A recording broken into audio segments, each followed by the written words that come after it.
ವೇದದಲ್ಲಿದೆ. ಆಮೇಲೆ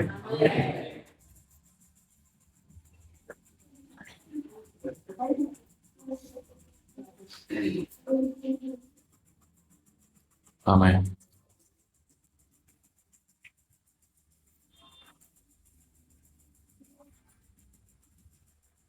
ಆ song of Solomon ಏನ್ ಹೇಳ್ತಾರೆ ನಮಗೆ? ಪರಮಗೀತೆ. ಪರಮಗೀತೆಯಲ್ಲಿ ಆ ಒಂದು ಅಧ್ಯಾಯದಲ್ಲಿ ಒಂದು ವಚನದಲ್ಲಿ ಅಲ್ಲಿ ಒಂದು ವರ್ಡ್ ಇದೆ. ಅದು ಆರಾಧನೆ ಅಂತ ಮೆನ್ಷನ್ ಆಗುವಾಗೆಲ್ಲ ಬೈಬಲ್ ಪೂರ್ತಿ ಅದೇ ವರ್ಡ್ನೇ ಯೂಸ್ ಮಾಡಿರೋದು. ಅದ ಅರ್ಥ ಏನು ಅಂದ್ರೆ, ಆತನ್ಗೆ ಅಡ್ಡ ಬಿದ್ದಿ ಆತನ ಕಾಲ್ಗಳಿಗೆ ಮುತ್ತು ಕೊಡೋದು ಅಂತ. ಆರಾಧನೆ ಅಂದ್ರೆ ಏನು ಅಂದ್ರೆ ಆರಾಧನೆ ಅಂದ್ರೆ ಏನು? ಅಡ್ಡ ಬಿದ್ದಿ ಅವ್ರ ಪಾದಗಳಿಗೆ ಮುತ್ತು ಕೊಡೋದು ಅಂತ. ಅರ್ಥ ಆಗ್ತಾ ಇದೆ? ಆ ತರ ನಾವು ಅಡ್ಡ ಬಿದ್ದಿ ಒಬ್ಬನ್ಗೆ ನಾವು ಅಡ್ಡ ಬಿದ್ದಿ ಅವನ ಕಾಲ್ಗಳಿಗೆ ನಾವು ಮುತ್ತು ಕೊಡ್ಬೇಕು ಅಂದ್ರೆ ಅಭಿಷೇಕ ಇರಬಾರ್ದು. ಅಭಿಷೇಕನೇ ಇರ್ಬೇಕು ಅಂತ ಏನಿಲ್ಲ. ಆ ತರ ಅಡ್ಡ ಬಿದ್ದಿ ಒಬ್ರು ಕಾಲ್ಗೆ ಈಗ ಒಬ್ರು ಕಾಲ್ಗೆ ನಾವು ಮುತ್ತು ಕೊಡ್ಬೇಕು ಅಂದ್ರೆ ನಾವು ಒಳ್ಳೆ ಕೆಲ್ಸದಲ್ಲೇ ಇರ್ಬೇಕು ಅಂತ ಇಲ್ಲ. ಆ ತರ ಅಡ್ಡ ಬಿದ್ದಿ ಒಬ್ರು ಕಾಲ್ಗಳಿಗೆ ಮುತ್ತು ಕೊಡ್ಬೇಕು ಅಂದ್ರೆ ನಮ್ದು ಸೋಷಿಯಲ್ ಸ್ಟೇಟಸ್ ಒಂದು ರೀತಿಲಿ ಇರಬೇಕು, ನನ್ನ ಲೈಫ್ ಎಸ್ಟಾಬ್ಲಿಷ್ ಆಗಿರ್ಬೇಕು, ಇದ್ಯಾವುದು ಕಂಡೀಷನ್ಗಳಿಲ್ಲ. ಏನ್ ಮೇನ್ ಇರ್ಬೇಕು ಅಂದ್ರೆ ಆ ತರ ಅಡ್ಡ ಬಿದ್ದಿ ಒಬ್ಬನ ಕಾಲ್ಗೆ ನಾವು ಮುತ್ತು ಕೊಡ್ಬೇಕು ಅಂದ್ರೆ ನಮ್ಗೆ ಮಾನ ಮರ್ಯಾದೆ ಇರಬಾರ್ದು. ಆರಾಧನೆ ಮಾಡ್ಬೇಕಂದ್ರೆ ಒಂದೇ ಒಂದು ಕ್ವಾಲಿಟಿ ಏನ್ ದೇವರು ಬಯಸ್ತಾರೆ, ನಮ್ಮಿಂದ ಎದುರು ನೋಡ್ತಾರೆ ಅಂದ್ರೆ ಮಾನ ಮರ್ಯಾದೆ ಕಾಪಾಡ್ಕೊಳ್ಳೋರಾಗಿ ನಾವು ಇರಬಾರ್ದು. ಈ ತರ ಎಲ್ಲಿ ನಡೀತು ಕೇಳಿ, ಎಲ್ಲಿ ನಡೀತು? ಅದು ಎಲ್ಲಿ ನಡೀತು ಅಂದ್ರೆ, ಈಗ ಒಬ್ಳು ವ್ಯಭಿಚಾರಿ ಸ್ತ್ರೀ ಬರ್ತಾರೆ, ಬಂದ್ಬಿಟ್ಟು ಊಟ ಮಾಡ್ತಾ ಇರ್ತಾರೆ. ಆ ಒಂದು ಇನ್ಸಿಡೆಂಟ್ ಅಲ್ಲಿ ಊಟ ಮಾಡ್ತಾ ಇರ್ತಾರೆ. ಊಟ ಮಾಡುವಾಗ ಯೇಸು ಕ್ರಿಸ್ತ ಊಟ ಮಾಡುವಾಗ ಇವ್ರ ಜೊತೆ ಇದ್ದವರೆಲ್ಲ ಶಿಷ್ಯಂದಿರು, ಈ ತರ ಜ್ಞಾನವಂತರು, ಈ ತರ ಇದ್ದವರು ಏಸಪ್ಪನ ಜೊತೆ ಇದ್ದಿ ಅವ್ರ ನಾಷ್ಟಕ್ಕೊಂದು ಅದ್ಭುತ, ಕಾಫಿಗೊಂದು ಅದ್ಭುತ ನೋಡಿ ರೂಢಿ ಇರೋರು ಅವರು. ಅರ್ಥ ಆಯ್ತಾ? ಆದ್ರೆ ಯಾರು ಇಲ್ಲಿ ಆರಾಧನೆ ಮಾಡಿದ್ರು ಅಂದ್ರೆ ಡೈಲಿ ಅದ್ಭುತ ನೋಡ್ತಾ ಇದ್ರು, ಡೈಲಿ ಏಸಪ್ಪನ ಜೊತೆ ಇದ್ರು, ಡೈಲಿ ಇವ್ರೇನೋ ಮೀನ್ ಹಿಡಿಯೋರು ಅದು ಇದು ಆಗಿದ್ರು. ಏಸಪ್ಪನ ಜೊತೆ ಸೇರಿದ ತಕ್ಷಣ ಇವ್ರೀಗ ಅವ್ರದ್ದು ಒಂದು ಸೋಷಿಯಲ್ ಸ್ಟೇಟಸ್ ಬದಲಾವಣೆ ಆಗೋಯ್ತು, ಎಲ್ಲ ಬದಲಾವಣೆ ಆಗೋಯ್ತು. ಆದ್ರೆ ಇಲ್ಲಿ ಆ ಒಂದು ಇನ್ಸಿಡೆಂಟ್ ಅಲ್ಲಿ ಯಾರು ಆರಾಧನೆ ಮಾಡಿದ್ದು ಅಂದ್ರೆ ಇದೆಲ್ಲ ಇದ್ದವರಲ್ಲ, ಏನು ಇಲ್ದೇ ಇರೋಳು ಒಂದ್ ಪರ್ಫ್ಯೂಮ್ ತಂದು ಹೊಡ್ದಿ ಅವ್ರ ಕಾಲ್ಗಳಿಗೆ ಹಾಕಿ ತಲೆ ಕೂದಲಿಂದ ಏನ್ ಮಾಡ್ತಾರೆ, ಆ ಕಾಲ್ನ ಒರೆಸ್ತಾರೆ. ಅರ್ಥ ಆಗ್ತಾ ಇದೆಯಾ? ಆರಾಧನೆ ಮಾಡ್ಬೇಕಂದ್ರೆ ನಮ್ಗೆ ಏನ್ ಬೇಕು, ಏನ್ ಇರಬಾರ್ದು, ಮಾನ ಮರ್ಯಾದೆ ಇರಬಾರ್ದು. ಅರ್ಥ ಆಯ್ತಾ? ಪಕ್ಕದಲ್ಲಿ ಹೇಳಿ, ಆರಾಧನೆ ಮಾಡುವಾಗ ಮಾನ ಮರ್ಯಾದೆ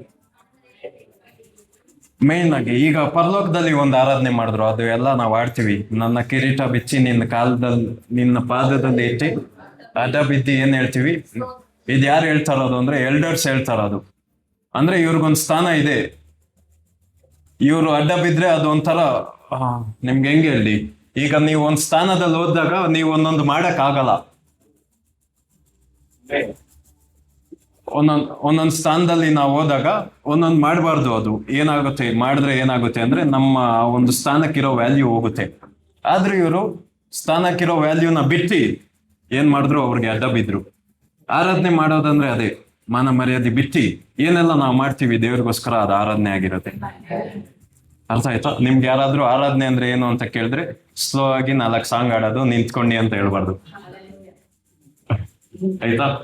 ಸ್ಪೀಡ್ ಸಾಂಗ್ ಅಂದ್ರೆ ಸ್ತುತಿ, ಸ್ಲೋ ಅಂದ್ರೆ ಆರಾಧನೆ, ಇದು ಹೇಳ್ಬಾರ್ದು ನೀವು. ಆಯ್ತಾ? ಆರಾಧನೆ ಅಂದ್ರೆ ಏನು? ಸ್ಲೋ ಆಗಿ 4 ಸಾಂಗ್ ಆಡೋದಿಲ್ಲ. ಆರಾಧನೆ ಆ ವರ್ಡ್ ಅರ್ಥನೇ ಏನಂದ್ರೆ, ಯೋಗ್ಯ ಇರೋನ್ಗೆ ಅಡ್ಡ ಬಿದ್ದಿ ಅವನ್ ಕಾಲ್ಗೆ ಸಾಷ್ಟಾಂಗವಾಗಿ ಅಡ್ಡ ಬಿದ್ದಿ ಅವನ್ ಕಾಲ್ಗೆ ಮುಚ್ಕೊಡೋದು. ಯೋಗ್ಯ ಇರೋನ್ಗೆ ಅಂತ ಯಾಕೆ ಯೂಸ್ ಮಾಡಿದೆ ಅಂದ್ರೆ, ಆ, ಆರಾಧನೆ ಅಂದ್ರೆ ಈಗ ಆಚೆ ಇರೋರು ಆರಾಧನೆ ಮಾಡ್ತಾರೆ, ಇಲ್ಲಿರೋರು ಆರಾಧನೆ ಮಾಡ್ತಾರೆ. ಆರಾಧನೆ ಸೇಮ್, ಎಲ್ಲ ಸೇಮ್ ಸೇಮ್ ಸೇಮ್. ಆದ್ರೆ ಯೋಗ್ಯ ಇರೋದು ಬರೀ ನಮ್ಮ ಹತ್ರ ಅಷ್ಟೇ ಇರೋದು.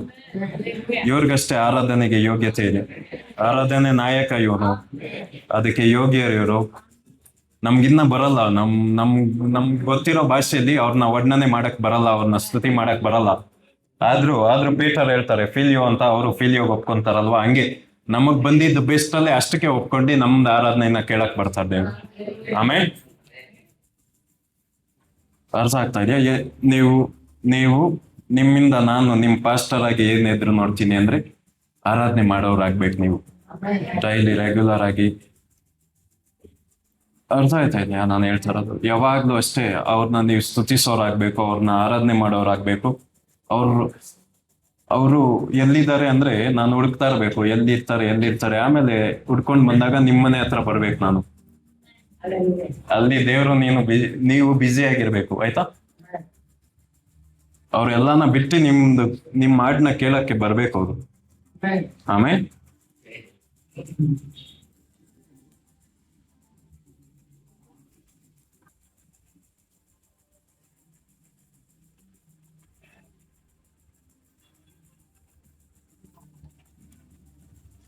ಆಮೇಲೆ ಎಷ್ಟು ಜನ ಆರಾಧನೆ ಮಾಡ್ತೀರಾ ಇನ್ಮೇಲೆ? ಎಷ್ಟು ಜನ ತೋರ್ಸಿ, ಕೈಗಳು ತೋರ್ಸಿ. ಏಸಪ್ಪ ನೋಡಿದ್ರು, ಈಗ ಆರಾಧನೆ ಮಾಡಿ. ವಾಯ್ಸ್ ನೋಡ್ಬೇಡಿ, ಅದ್ ನೋಡ್ಬೇಡಿ. ನಿಮ್ಗೆ ಹೆಂಗೆ ಹೇಳಿ ಅಂದ್ರೆ ಅದು ಜಸ್ಟ್ ಒಂದು ಎಕ್ಸಾಂಪಲ್ ನಾನು ಹೇಳ್ತೀನಿ ಅಷ್ಟೇ. ಅದನ್ನ ಫಾಲೋ ಮಾಡಂಗಿದ್ರೆ ಮಾಡ್ಬೋದು, ಇಲ್ಲ ಅಂದ್ರೆ ಬಿಡ್ಬೋದು. ಹಿಂಗೇ ಮಾಡ್ಬೇಕಂತ ಏನಿಲ್ಲ. ನಾನು ಪ್ರಾರ್ಥನೆ ಮಾಡುವಾಗ ಏನ್ ಮಾಡ್ತೀನಿ ಅಂದ್ರೆ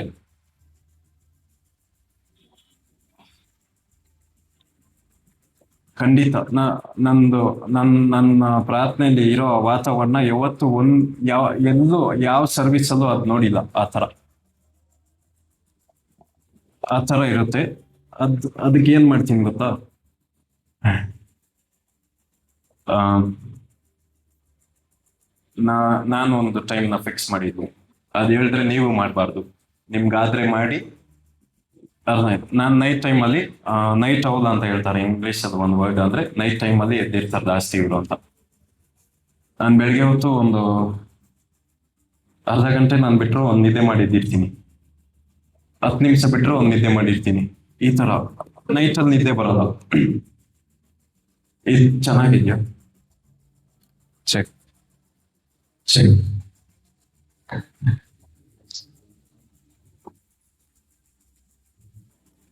ಎಷ್ಟು ಜನಕ್ಕೆ ಉಪಯೋಗ ಆಗಿರುತ್ತೆ ಅದು ಗೊತ್ತಿಲ್ಲ, ಆದ್ರೂ ಹೇಳ್ತೀನಿ, ಇದು ಯಾರಿಗೂ ಹೇಳಲ್ಲ. ನಾನು ಪ್ರೇಯರ್ ಸ್ಟಾರ್ಟ್ ಮಾಡೋಕ್ಕಿಂತ ಮುಂಚೆನೆ, ಈಗ ನೈಟ್ ಒಂದು 10 ಗಂಟೆಗೆ ನನ್ಗೆ ಗೊತ್ತಾಗ್ತಾ ಇರುತ್ತೆ. ಮನೆ ಇಲ್ಲ ಅಂದ್ರು ನಾನು ಆಚೆ ಇದ್ರು, ನಮ್ಮ ಮಮ್ಮಿ ಜೊತೆ ಮಾತಾಡ್ತಾ ಇದ್ರು, ನನ್ಗಾಗ್ಲೇ ಒಂದು ಮೈ ಕರಿತಾ ಇರೋ ತರ ಮನೇದು ವಾತಾವರಣನೇ ಆ ಟೈಮ್ಗೆ ಚೇಂಜ್ ಆಗ್ಬಿಡುತ್ತೆ.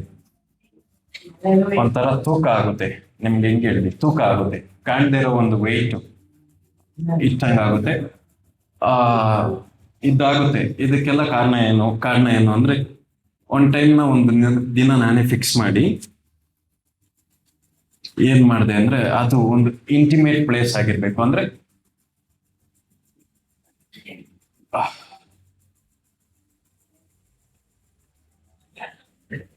ಅದೇನ್ ಹೇಳ್ತಾರೆ ಕನ್ನಡದಲ್ಲಿ, ಹೆಂಗೆ ಹೇಳ್ತಾರೆ ಗೊತ್ತಿಲ್ಲ. ಹ ಯಾರು ಹೇಳ್ತಾರದು?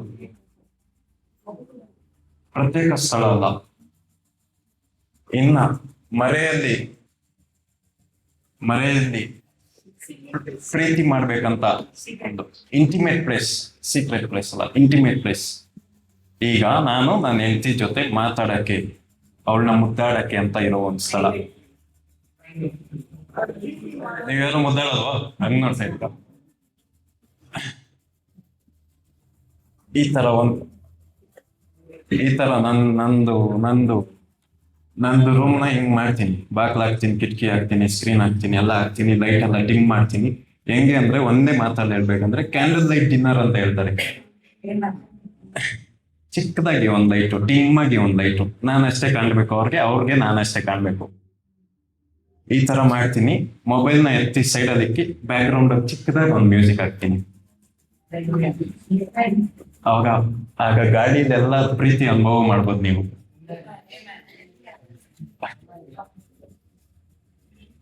Love is in the air ಅಂತ ಹೇಳ್ತಾರಲ್ವಾ, ಅದನ್ನ ಅನುಭವ ಮಾಡ್ಬೋದು.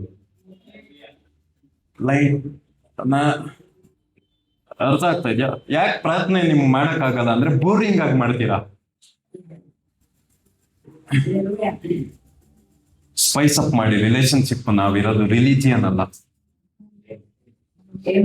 ಸ್ಪೈಸ್ ಅಪ್ ಅಂದ್ರೆ ಅದನ್ನ ಅವಾಗ ಅದಕ್ಕೆ ಸಾಯ್ತಾ ಇದೆ ಪ್ರೀತಿ ಅಂತ ಗೊತ್ತಾಗ್ತಾ ಇದೆಯಾ, ಅವಾಗ ನಾವು ಏನ್ ಮಾಡ್ಬೇಕು?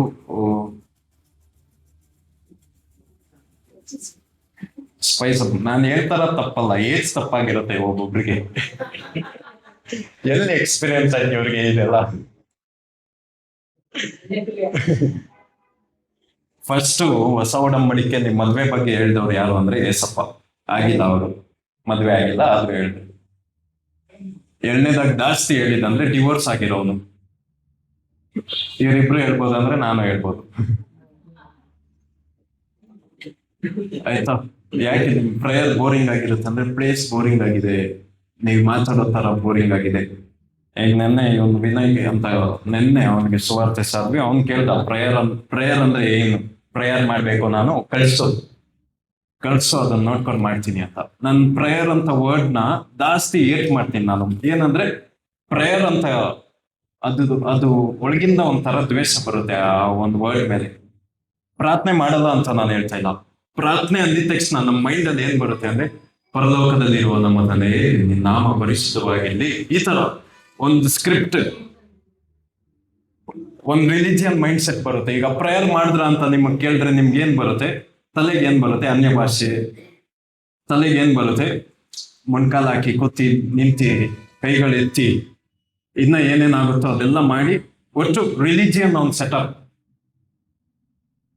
ಈಗ ಪ್ರೇಯರ್ ಅಂದ್ರೆ ಏನು? ಎಲ್ಲ ನೀವೆಲ್ಲ ಹೇಳ್ತೀರಾ ದೇವ್ರ ಜೊತೆ ಮಾತಾಡೋದು ಅಂತ ಹೇಳಿ. ಪ್ರೇಯರ್ ಅಂದ್ರೆ ದೇವ್ರ ಜೊತೆ ಮಾತಾಡೋದು, ಇಷ್ಟೇ ಸಿಂಪಲ್ ಆಗಿ ಇಟ್ಕೊಳ್ಳೋಣ. ಈಗ ನೀವು ಬೆಳಿಗ್ಗೆ ಎದ್ದಿದ ತಕ್ಷಣ ಚೇತುಗೊಂದು ಕ್ವಶನ್ ಮಾಡೋಣ. ಈಗ ಬೆಳಿಗ್ಗೆ ಎದ್ದಿದ ತಕ್ಷಣ ಚೇತು ಎದ್ಬಿಟ್ಟು ಅವ್ರ ಅಮ್ಮನ ಜೊತೆ ಮಾತಾಡಕ್ಕೆ ನೈಟ್ ಪ್ರಿಪೇರ್ ಆಗಿರ್ತಾನ? ಸ್ಕ್ರಿಪ್ಟ್ ಬರ್ದಿರ್ತಾನ?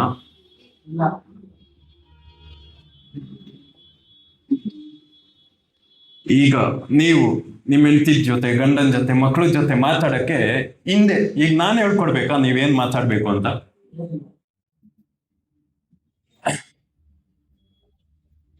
ಆ ಹೇಳ್ಕೊಡ್ತಾ ಇದ್ದೀನಿ ಅಂದ್ರೆ ಅದು ನಿಮ್ದಲ್ಲ ರಿಲೇಶನ್ಶಿಪ್, ನಂದು ಅದು.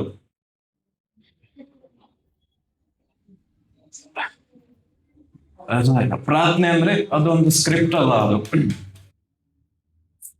ಅದಕ್ಕೆ ಇದೇ ವಿಧದಲ್ಲಿ ಅಂತ ಇಲ್ಲ. ನಿಮ್ಗೆ ನಿಮ್ ತಂದೆ ಹತ್ರ ಮಾತಾಡಕ್ಕೆ ಏನಾದ್ರೂ ಹೇಳ್ಕೊಡ್ಬೇಕಾ? ನಾವು ಹೇಳ್ಕೊಡ್ಬೇಕಾ? ಒಬ್ಬೊಬ್ರು ಮೂರ್ಖರಾಗಿ ಹೇಳ್ತೀವಿ ನಾವು, ನನಗ್ ಪ್ರಾರ್ಥನೆ ಮಾಡಕ್ ಬರಲ್ಲ ಅಂತ. ಅದು ವರ್ಡ್ ಮೀನಿಂಗೇ ಇಲ್ಲ ನನ್ನ ಪ್ರಕಾರ. ನಿಮಗ್ ಮಾತಾಡಕ್ ಬರಲ್ಲ, ನನ್ನ ಅಪ್ಪನ ಜೊತೆ ನನ್ಗೆ ಮಾತಾಡಕ್ ಬರಲ್ಲ ಅಂತ ನೀವ್ ಹೇಳ್ತಾರ. ಅದು ಎಷ್ಟ್ ಜನಕ್ಕೆ ಪ್ರೇಯರ್ ಮಾಡಕ್ ಬರಲ್ಲ?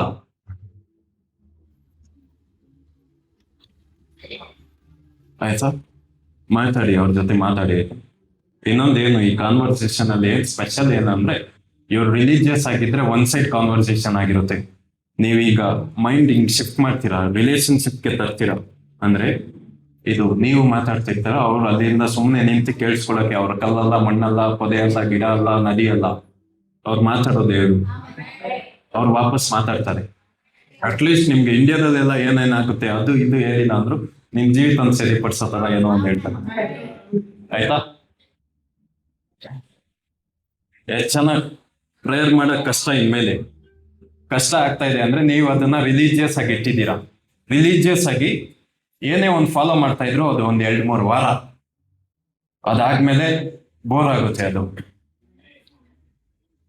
ಆಯ್ತಾ? ಪಕ್ಕದಲ್ಲಿ ಕೇಳಿ, ಪ್ರೇಯರ್ ಅಲ್ಲಿ ಬೋರ್ ಆಯ್ತು ಅಂದ್ರೆ ಮಾಡೋ ರೀತಿನ ಚೇಂಜ್ ಮಾಡಿ.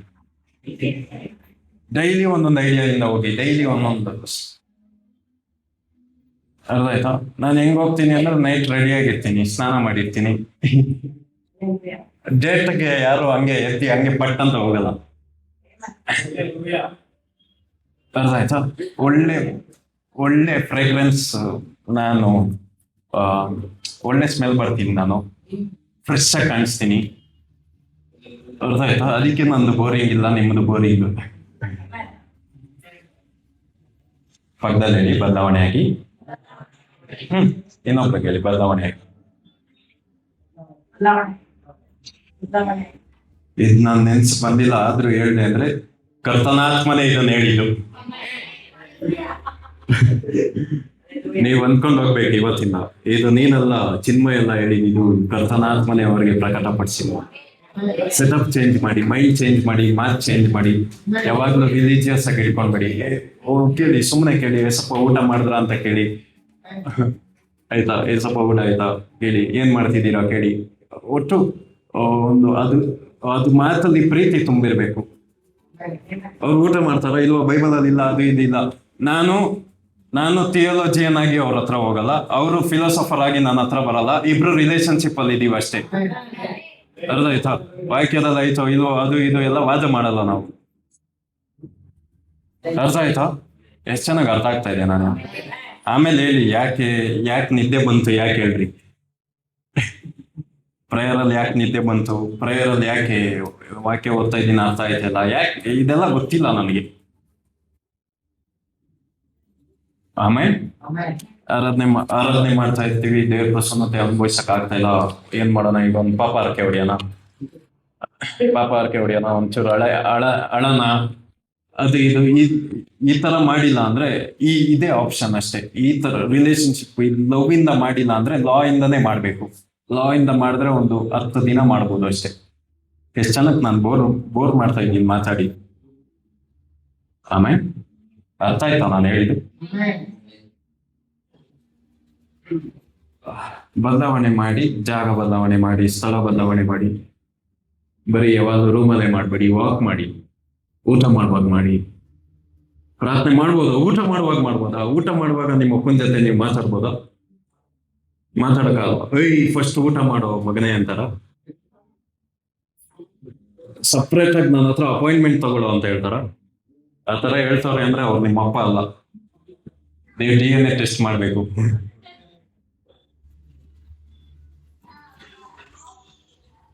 ಆಯ್ತಾ? ಎಷ್ಟು ಚೆನ್ನಾಗಿ ಅರ್ಥ ಆಯ್ತು ನಾನು ಹೇಳಿ. ಮಲಗುವಾಗ ಒಂದೊಂದ್ಸಲಿ ಪ್ರಾರ್ಥನೆ ಮಾಡಕ್ಕಾಗಲ್ಲ. ಹೌದು, ನಿಜ, ಸುಳ್ಳು ನಿಜ. ಅವತ್ತೇನೋ ಒಂದಾಗುತ್ತೆ. ಒಂದು ಲವ್ ಲೆಟರ್ ಬರೀತೀನಿ ಅವಾಗ ಮಲ್ಕೊಂಡಂಗೆ, ಇದನ್ನ ನಾನು ಮಲ್ಗ ಮೇಲೆ ಬಂದ್ಬಿಟ್ಟು ಓದಿ ಅಂತ.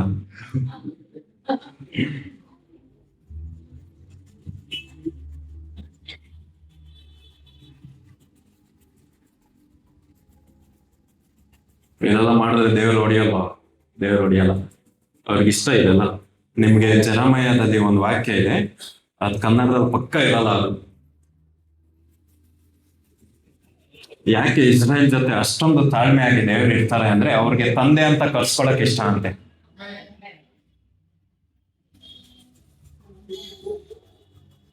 ಅವ್ರಿಗೆ ದೇವರಾಗೋದ್ಕಿಂತ ಅವ್ರು ಎಲ್ಲೂ ಹೇಳಿಲ್ಲ ನನ್ಗೆ ದೇವ್ರಂತ ಕರ್ಸ್ಕೊಳಕ್ ಇಷ್ಟ ಅಂತ ಎಲ್ಲೂ ಹೇಳಿಲ್ಲ. ಅವ್ರಿಗೆ ಏನ್ ಇಷ್ಟ ಅಂದ್ರೆ ತಂದೆಯಾಗಿ ಕರ್ಸ್ಕೊಳಕ್ ಇಷ್ಟ ಅಂತ. ಒಬ್ಬೊಬ್ರು ಪ್ರಾರ್ಥನೆ ಮಾಡ್ತಾ ಇರ್ತಾರ, ಅದು ಹಂಗೆ ನಾನು ಕರ್ಗೆ ಹೋಗ್ತೀನಿ, ಅಪ್ಪ ಅಂತಾರೆ, ಅಪ್ಪಾಜಿ ಅಂತಾರೆ, ಇವ್ರು ಅಂತಾರೆ, ಬ್ರದರ್ ಅಂತಾರೆ. ಅದ್ ನಾನು ಕರ್ಗೆ ಹೋಗ್ತೀನಿ ಆ ಪ್ರೇಯರ್ಗೆ. ಎಷ್ಟು ಇದು ಅಂತ ಅರ್ಥ ಆಗ್ತಾ ಇದೆಯಾ? ನಿಮ್ದು ಫೀಲಿಂಗ್ಸ್ ನ ಆಡ್ ಮಾಡಿ. ನಾನು ಹೇಳ್ತಾ ಇರೋದು ಏನಂದ್ರೆ, ಹಿಂಗೆಲ್ಲ ಮಾಡಕ್ ಆಗುತ್ತೋ ಇಲ್ವೋ, ಈಗೆಲ್ಲ ಹೋಗಿ ಲೈಟ್ಗಳನ್ನ ತಗೊಳ್ಳಿ, ಅದ್ ಹೇಳ್ತಾ ಇಲ್ಲ ನಾನು. ಏನ್ ಮಾಡಿ ಅಂದ್ರೆ, ನಿಮ್ ಫೀಲಿಂಗ್ಸ್ ನ ಆಡ್ ಮಾಡಿ, ಅದಲ್ಲಿ ನಿಮ್ ಪ್ರೀತಿಯಿಂದ ಮಾಡಿ. ಆಮೇಲೆ ನನ್ ಜೊತೆ ವಾಕ್ಯ ಹೇಳಿ. ದೇವರು ಲೋಕದ ಮೇಲೆ ಹೇಳಿ ದೇವರು ಲೋಕದ ಮೇಲೆ ಎಷ್ಟೋ ಪ್ರೀತಿಯನ್ನಿಟ್ಟು ತನ್ನ ಮಗನನ್ನು ಕೊಟ್ಟನು. ಆಮೇಲೆ ಈಗ ಕೊಡೋಕ್ಕಿಂತ ಮುಂಚೆ ಹೆಂಗೆ ಕೊಟ್ಟ ಅಂದ್ರೆ, ಮನ್ಸಲ್ಲಿ ಪ್ರೀತಿಯಿಂದ ಕೊಟ್ರು ಅವರು. ಫೀಲಿಂಗ್ಸ್ ನ ಮಿಕ್ಸ್ ಮಾಡಿ ಕೊಟ್ರು ಅವರು. ಇವರು ಯಾಕೆ ಸಾಯ್ಬೇಕಾಯ್ತು? ಒಂದು ಕತ್ತಲೆ ಕೊಟ್ಟಿದ್ರೆ ದೇವದೂತರು ಬಂದು ಭೂಮಿನೇ ಹೊಡೆದಾಕ್ ಕೊಡ್ತಿದ್ರು. ಆದ್ರೂ ಯಾಕೆ ಎಲ್ಲ ಸಹಿಸ್ಕೊಂಡ್ರು ಅಂದ್ರೆ, ಇನ್ನೇನು ಇಲ್ಲ, ಏನು ಕಾರಣ ಇಲ್ಲ, ನಮ್ಮನ್ನ ಪ್ರೀತಿ ಮಾಡಿದ್ರು. ಅಲ್ಲಿ ಏಷಯದಲ್ಲಿ ಒಂದು ವರ್ಷನ್ ಅಲ್ಲಿ ಇದೆ, ಆತ ಯಾಕೆ ಸತ್ತ ಅಂದ್ರೆ ತನ್ನ ಮಕ್ಕಳು ಜೀವಿಸೋದನ್ನ ನೋಡಕ್ಕೆ ಅಂತ. ಆಮೇಲೆ ಪ್ರೀತಿಲಿ ಮಾಡಿದ್ರು. ಯಾಕೆ ಪವಿತ್ರಾತ್ಮ ನಮ್ ಜೊತೆ ಯಾವಾಗ್ಲೂ ಇರ್ತಾರೆ, ಯಾವಾಗ್ಲೂ ಇರ್ತಾರೆ. ಪವಿತ್ರಾತ್ಮ ಯಾಕೆ ಇರ್ತಾರೆ? ಅವ್ರನ್ನ ನಾವು ಕಚ್ಚಾಕೊಂಡಿಲ್ಲ, ಅವ್ರನ್ನ ನಾವು ಏನದು ವಶೀಕರಣ ಮಾಡಿಲ್ಲ, ಅವ್ರನ್ನ ನಾವು ಕಟ್ಟಿಲ್ಲ, ಅವ್ರು ನಮ್ ಜೊತೆ ಇರ್ಬೇಕಂತ ಬಲಿಗಳನ್ನ ಕೊಟ್ಟಿಲ್ಲ, ಹೋಮಗಳನ್ನ ಮಾಡಿಲ್ಲ. ಆದ್ರೂ ಏನಕ್ಕೆ ಅವ್ರು ನಮ್ ಜೊತೆ ಇದ್ದಾರೆ ಅಂದ್ರೆ ಪ್ರೀತಿಯಿಂದ ಕಟ್ಟಲ್ಪಟ್ಟಿದ್ದಾರೆ ಅವರು. ಇವ್ರ 3 ಜನ ನೋಡಿ, ಇವ್ರ 3 ಜನ ಒಬ್ರೆ, ಏನೇ ಮಾಡಿದ್ರು ಪ್ರೀತಿಯಿಂದ ಮಾಡಿದ್ರು. ಈಗ ನೀವು ಒಂದು ಹಾಡು ಹೇಳುವಾಗ್ಲೂ ಅದೇ ಬರ್ಬೇಕು. ನೀವು ಸುಮ್ಮನೆ ಸ್ತೋತ್ರ ಹೇಳ್ತಿರುವ ಆ ಸ್ತೋತ್ರದಲ್ಲಿ ಪ್ರೀತಿ ತುಂಬಿರ್ಬೇಕು. ಅರ್ಥ ಆಯ್ತಾ ನಾನು ಹೇಳಿದ್ದು? ಅರ್ಥ ಆಯ್ತಾ? ಹೇಳಿ. ಆರಾಧನೆ ಅಂದ್ರೆ ಅಡ್ಡ ಬಿದ್ದಿ ಯೋಗ್ಯ ಇರೋನ್ಗೆ ಕಾಲುಗಳಿಗೆ ಮುತ್ತು ಕೊಡೋದು. ಆಮೇಲೆ ಎಷ್ಟು ಚೆನ್ನಾಗಿ ಅರ್ಥ ಆಯ್ತು.